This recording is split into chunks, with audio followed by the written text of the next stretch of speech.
All right, so I mentioned in a post, at least when I did a personal post on Facebook, that this past weekend I had made a bunch of progress on my personal best lap times at Pacific Raceways over the past year, where basically I ended up dropping over a second, and at the and then I got to 137.1 was my fastest lap time, versus my previous fastest lap time being at 138.2. And one of the questions that I got immediately was like, "Hey, how did you do it?" So I wanted to show you all a quick tour of basically exactly what I did and how it's all worked. So the first thing is what I'm showing here, I'll get back to it here in just a second, but the main data acquisition system that I have for my car is still AIM. I'm co-founder of Track Attack, and we have that data system as well.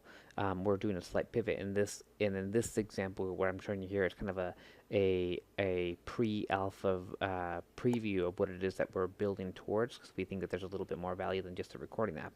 So what I had done, as you can see here, is here's like all my sessions from Friday through the whole weekend, and before the race day on Sunday, which the morning qualifying would have been a 1:37.1 right here. The prior to that, my fastest lap time that I was able to get to was a 1:37.2, which was that would have been, let's see, 2:30. That would have been during one of the races. That's right. That's the Saturday non-points race. On your own, you can do things with AIM. For example, you can pull it up and create segments, which I've already done for this track. You can do a split report and kind of get a sense for what's going on. You can compare your best lap times compared to yourself, but sometimes the challenge is that it's hard for you to see what it is that you're doing better, or where the opportunities are to get faster, unless you have data to compare yourself with somebody else. So going into this weekend, I had previously had was able to get a hold of some data from one of the drivers who no longer does Pro 3, but he won the championship last year, and we got the data for other reasons, but basically I was able to get a hold of data from Olivier, but the thing that sucked is that he doesn't use an AIM system. He uses video RaceLogic's video VBOX system, and the reason for that is because he felt like he was a much more visual learner, and it was more difficult for him to basically look at stuff like this that we're looking at here, and figure out, well, what does it mean, and uh, more importantly, what did that look like when he does see something like that?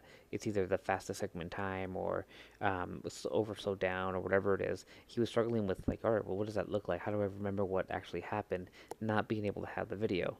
Now, I'm sure that there is a way to be able to bind video with this analytics suite.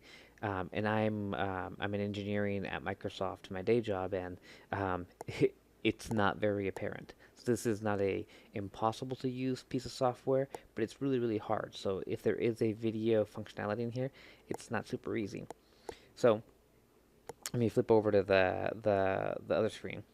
What what we have here is an alpha product that will actually not get released ever into the world. We use this as a way to basically test out some of the things that we're working on, which is the ability to take in data from any data system, so an AIM or a RaceLogic or a Motec or a Bosch, um, take in the video that goes along with that data session, and being able to basically put it into our data system where we make that data automatically comparable with the other types of data.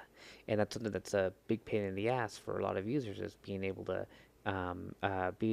first of all, get a hold of other people's data, and then second, even after you have it, is actually make it so that they're actually comparable. It's difficult to do it even when you're talking about comparing two AIM files. So what we have here is a session that was recorded by Olivier using the RaceLogic system, where we were able to basically import it into our platform using this alpha product, and then being able to actually analyze it here.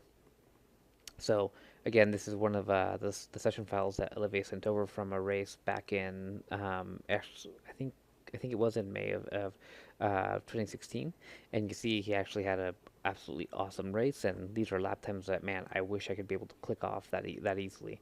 Um, so this was a perfect way for me to be able to grab this and be able to see like, all right, well, how can I better improve and be able to try to match what Olivier has? So I have the data here, and I have the video, and I have a bunch of different ways to do it. So I'm going to come back out. Like I said, this software here will actually never get released. We're working on a different, even better piece of software that will get released in an alpha and a beta version in the next couple of months. But the core functionality will be there, and what I'm going to show you now. So in this software, there's like an import race functionality. You import the data file. You import the video that goes along with it. You synchronize it, and boom, it's all ready to analyze with the video and the data synchronized forever and ever. So I had already pinned here a analysis um, of one of my sessions from earlier in the week. This is a 1:37 and change lap time prior to Saturday, and I'm comparing it with Olivier's session. Now, this session here was recorded with an AIM MXL2, and the video is just from a GoPro camera. We recorded the GoPro manually and then imported it here. And then again, this is the video from Olivier. And the views down here are pretty straightforward, where what we have is a chart that shows the delta across each one of the segments, because I had already previously gone in there and created segments for the track. So I'm able to see what the delta looks like over time, and I can go in here and automatically or pretty quickly and easily see where it is that I'm losing the biggest chunks of time. So looks like through turn 1 and 2, I'm only losing about 0.1 or 0.173 seconds, but through 3A, I'm losing 3/10 of a second. Through 3B, I'm losing another 2/10 of a second. So from here, you can see as I'm scrolling, it synchronizes up here on the track map. Basically, from 3A all the way to 5A, I'm losing over half a second. And then from 5A all the way up to the braking for, I think it's turn 8. I can't remember exactly, but basically the last left-hander before the main straightaway, there's another 0.4 seconds. And so you can tell right away that, hey, this will be a big focus point right here, along with 5A and B. The exit here of turn 2, sorry, not turn 2, turn 8, that's another area, and then it's just the straightaway there. So when I come down here, like I said earlier, you can tell right away that, hey, a big priority area is going to be on 3A and B, 5A, etc. But basically, as I looked at the speed trace, what I found was a couple things. Just about everywhere, I was braking. Actually, this is kind of a little bit of an anomaly, but usually what I found was that I was braking later and harder than Olivier, and basically he was rolling in more speed into a corner. And as you can see here, he gets back on the throttle sooner. We carry about the same min speed, but he's able to get back on the throttle mid corner. So I'm going to leave that here, and I'm going to direct your eyes over to the map, and you can see where it is that Olivier starts picking up the throttle. He picks up the throttle here, and according to my right about here, and according to my data chart, I pick up the throttle about here. So we're talking about let's see, we actually can look at this, 1897 feet versus 1987. So like almost 100, yeah, almost 100 feet before I do. He starts picking up the throttle and starts accelerating. So by the time that we get up to here, he's already gained some time on me. Now, what's more startling is that when we get down to the braking for 3A, you see right about here, he is carrying a higher min speed, and then he's able to get back onto throttle. Not only is he going to carry a higher min speed, but he's able to get back on throttle sooner. And this is what causes a big jump in the lap time delta, and he does the same thing again for 3B, right there. So the consistent thing that's coming in here that I took away was, hey, I should think about braking earlier, lighter, carrying a little bit more speed, and getting on the throttle sooner. So what I focused on quite a bit was basically just visualizing that transition of trail braking, and the second that I take my foot off of the brake pedal, I want to immediately get back on the throttle, even if it is just a maintenance throttle, so I don't continue to lose speed. And that really, really helped out, I believe. So then we get going through into the entrance of 5A. I carry about the same amount of speed, but then once again, I overslow, and we can look at the line here in a second, but basically I overslow the car, preparing the car, trying to get the car pointed in the right direction for 5B.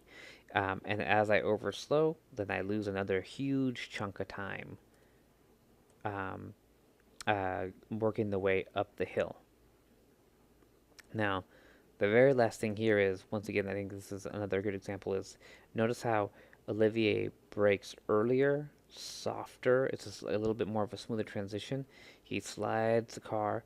At some point, he does some kind of a magic here where he's able to basically uh, um, carry a higher min speed, most likely in the dancing with the car a lot more than what I was doing here, probably a little bit more planted, and then is able to start rolling back on the throttle and getting going. And although I am able to most likely get on the throttle cleaner, more assertive, and get pointed, it doesn't matter because by the time that we're both full throttle, the damage is already done. He's already taken a hit there, and although it starts to kind of level off a little bit because I'm able to, most likely I probably turned in later, pointed the car, was able to mash on the throttle. He already started hitting. He already had hit me up for another 2/10, and it's that same type of behavior that if you add it up into basically every one of the braking zones, it adds up to a good amount of time. Now, the power of data is one thing. So you look at this and you say, hey, like, I could see what's happening here. You can even zoom into the track map to see, well, what is the line differences that is enabling these things to happen. So you can see in turn 2, he takes a wider line in. The car washes out a little bit less. He probably ends up traveling at a shorter distance than I do. Comes out of here, lets the car in a little bit more. He once again takes a wider, a more direct line, and a wider line into 3A. Lets the car come out a little bit farther out, and then look at the drastic difference in the lines. Don't worry too much about like the actual map imagery because that's not super accurate. But look at how much of a wider line he's taking on the exit of 3A, setting up 3B to basically be able to have a really nice late turn in, and then really be able to get mash on it and get on the throttle. So he's taking the wider line, he's carrying more speed, and he's most likely able to get on the throttle sooner than I was able to. Just from a physics standpoint, that makes sense. And then as we get into 5A and 5B, we kind of enter similarly into 5A, but notice how he gets his car over to the left just ever so slightly more, and he most likely is able to get the car to slide a little bit more, get the car pointed in, and then he's able to attack and not let it wash out towards the left side of the track, and that gives him a better angle to be on full throttle as we go through. I believe this is turn 6 and up the hill.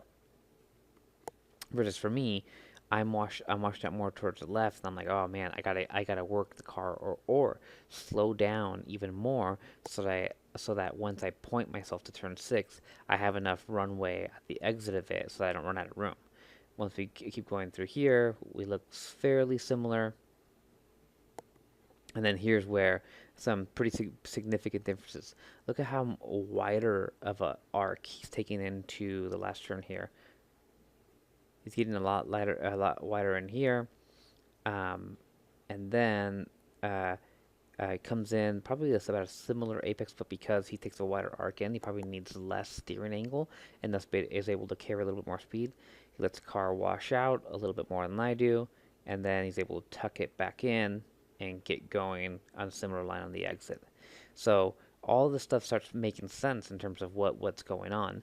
And then the last piece of the puzzle here in terms of the video is that you're actually, what I'm able to do with what it is that we're working on is I'm able to look at the speed graphs and see what the differences are. I can able to look at the line on the map and see what the differences are, but then I can actually watch the video for each one of the areas to see exactly what it looked like for him and what it would look like and sound like to be able to put that together. So I'm going to play this here for just a second. I believe I have the speakers low, but I won't play the whole thing. But this way you can see that by having the video that goes along with the data, it just makes it that much easier to understand what it is that's going on. So let me play this.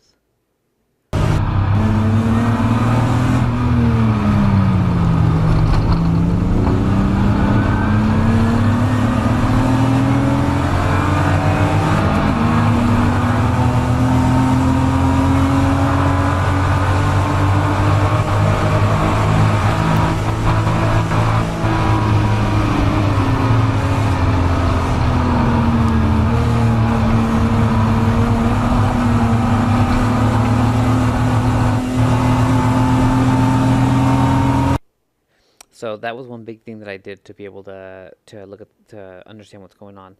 The other thing that I did was I came over here and in the single session view, when you select a single session, because we have the data in the video, I was able to do this.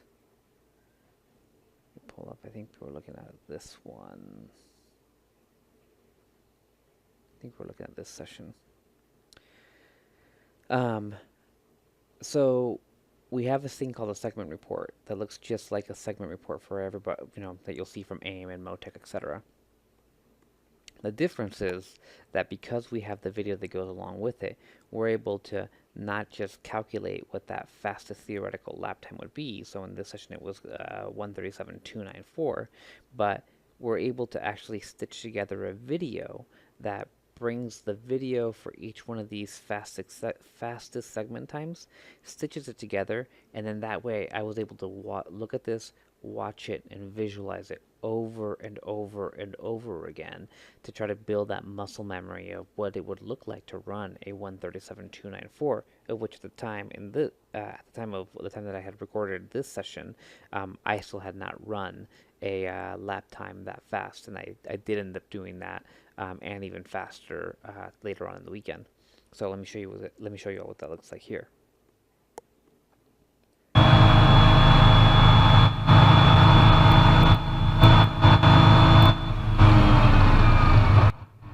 Alright, so if you watch in this screen down here, we can actually make this a little bit bigger. You'll see you should be able to see the screen flip or switch here in a second as it goes from segment. There it did, just did that right there. Let's see if it'll do it again. There we go. You see that just slight twitch? That's the video jumping from one segment to another segment.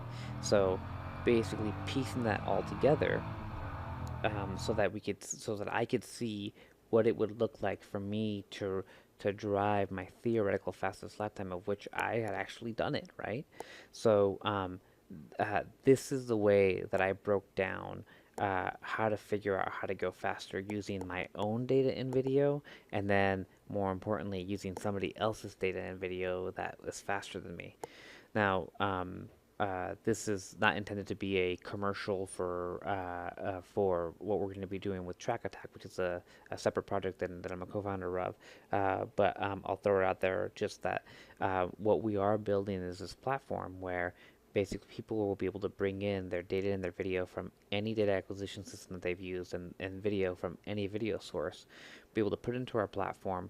We take that data and the video, we strip it down into its raw form, we make it automatically comparable with all the other data and video that's from the same track, and then therefore if and when you decide to share it or request access to somebody else's data and video on this platform, and they say yes, I want to give access to them, then what you'll be able to experience, and other people who will use this will be able to experience, is what is a smoother version experience than what I showed you here. This is kind of a hack together thing to be able to prove out our value prop in our technology, but instead of me asking Olivier for his data and video, having to manually import it in this way, make it comparable, etc.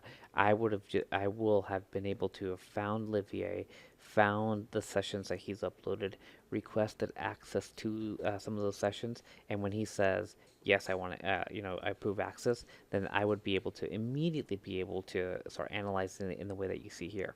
So anyway, I hope this is helpful. Like I said, to be able to do this today without the tool that I have here, this alpha tool, will be really, really difficult. But we're working on making this a solution that's available for everybody, and we're making progress on it. I think that we'll have an alpha version for a small group of testers in the next couple of months, and then we're hoping to build off of that feedback and the momentum and be able to release something to the broader public in the late summer. So anyway, hopefully this is helpful for you all.